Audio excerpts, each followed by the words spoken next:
they were saying they see angels and there's a tunnel going. If you have a certain amount of mastery, you can jump off and jump back quite effortlessly. You can yo-yo this body a little bit if you wish. There are many, many things you can perceive right here.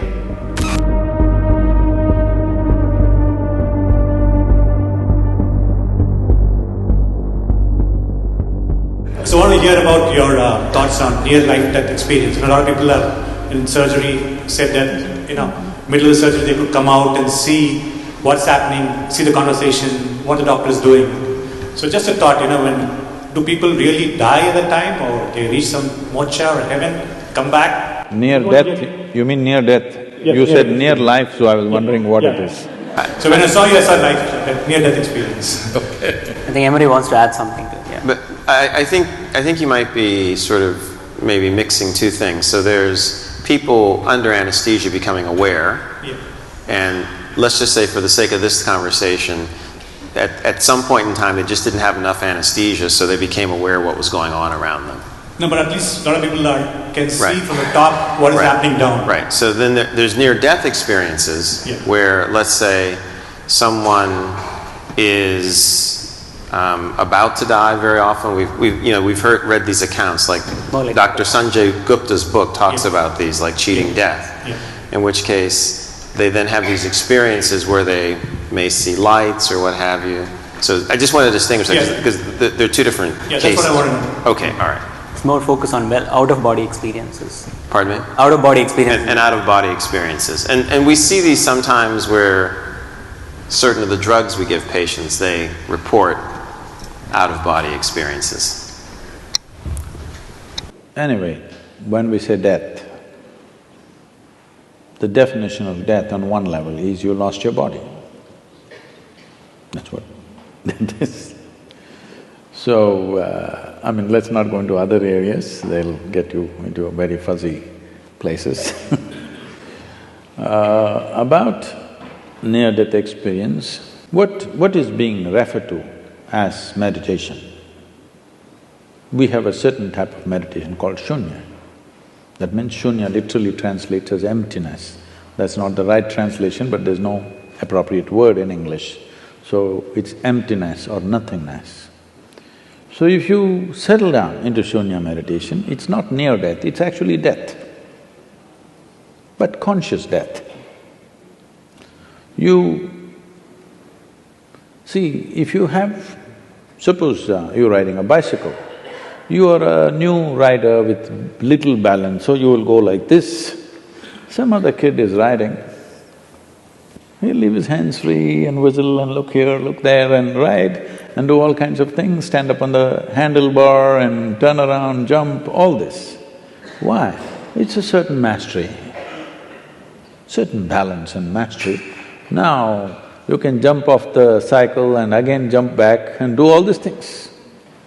Similarly with your body, if you have a certain amount of mastery, you can jump off and jump back quite effortlessly. Now it is happening accidentally because of some medication, or for many people during 60s, 70s, the LSD time, there were a whole lot of people talking about this thing, sir, it's your time. It was your time. Metaphorically.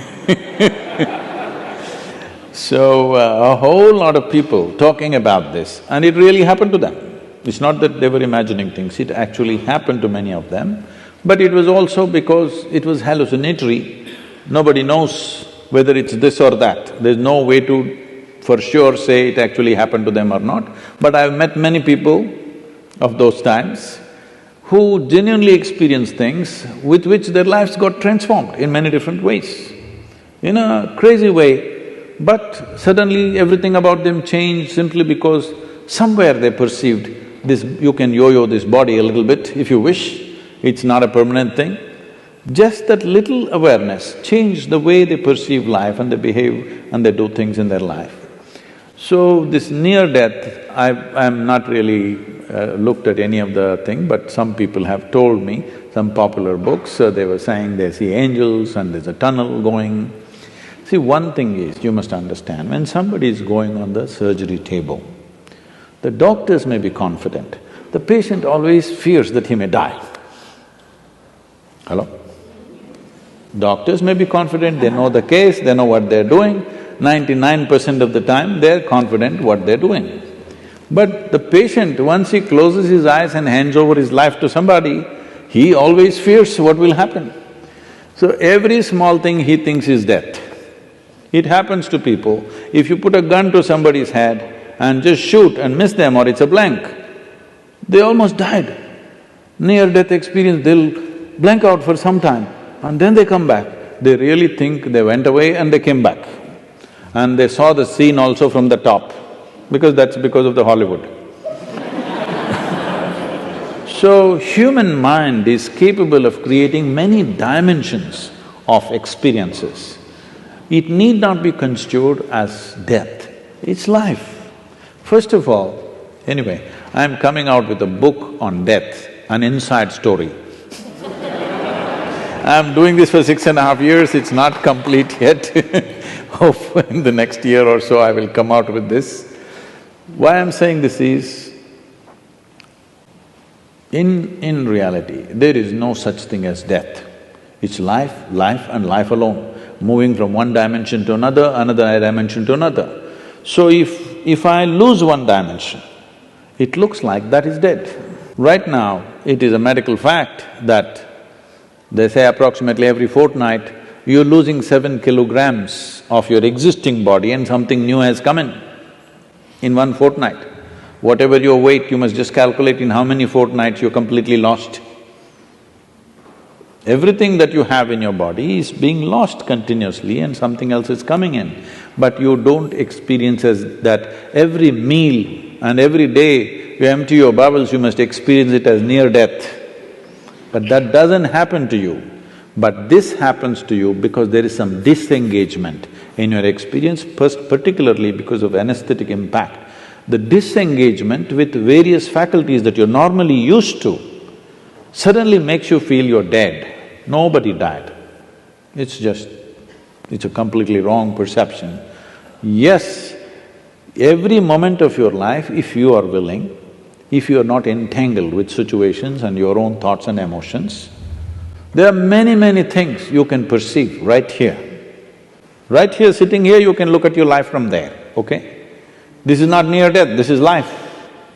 But because, as I said, loss of faculties works out well for a lot of people, unfortunately. It's not a good thing. This happened. A man met a close friend of his that he knew very well when they were in the university together, after 25 years break. So he invited home for dinner, he went, and being an Indian household, the wife was serving and these two men were eating. And every time he wanted to ask for something from his wife, he said, my honey, my sweetie pie, my boo-boo-boo, my coco-coo, my bulbul, and whatever else, your Tamil, so my tangam and my chuchu, all those things. So after the dinner was over, the friend was leaving and he said, you are having an amazing life, aren't you? I'm married with my wife for 15 years, we can't even look at each other's face. The way, the endearments you're showering upon your wife is truly fantastic. I said, what are you talking about? He said, you called her bulbul, you called her tangam, you called her this. I said, oh man, I forgot her name 7 years ago.